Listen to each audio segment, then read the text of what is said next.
ओम शांति। अभी हम आप सर्व आत्माओं को अपने ज्ञान में आने का सही अनुभव बतला रहा हूँ।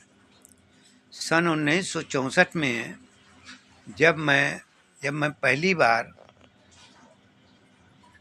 किदवई नगर जी ब्लॉक के सेंटर पर पहुंचा तो हमको वहाँ पर बाबा ने बुलाया कि बच्चे, तुमको पढ़ाई अच्छी लगती है? मैंने कहा हाँ बाबा, हमको पढ़ाई अच्छी लगती है। फिर कहा, ये मानव से देव बनने की पढ़ाई पढ़ोगे? मैंने कहा जी हाँ। कहा लेकिन ये पढ़ाई तुमको रोज़ पढ़नी पड़ेगी। मैंने कहा ठीक बाबा, हम रोज़ पढ़ेंगे।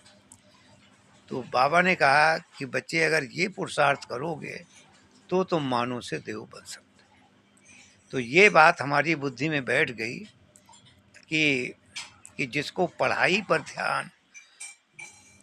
ध्यान है, जिसका पढ़ाई पर ध्यान है, वो हमेशा अच्छे से अच्छा अपना जीवन बना सकता है।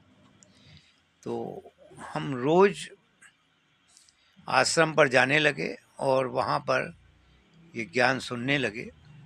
फिर बाद में हमारी हमारी दुलारी बहन जी ने हमसे कहा कि घनश्याम, तुम बहुत दूर से आते हो एचएल से, तो अब तुम आश्रम पर ही रहा करो, ऊपर 2 कमरे बने हुए।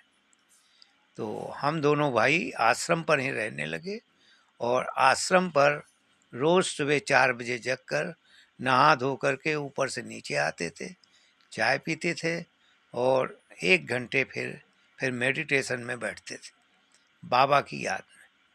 तो ये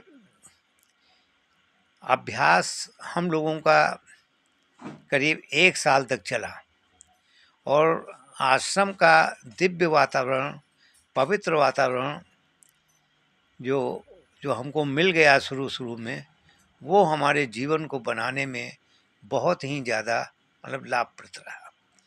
तो इसीलिए लोग कहते हैं कि जैसा संग वैसा रंग लगता है।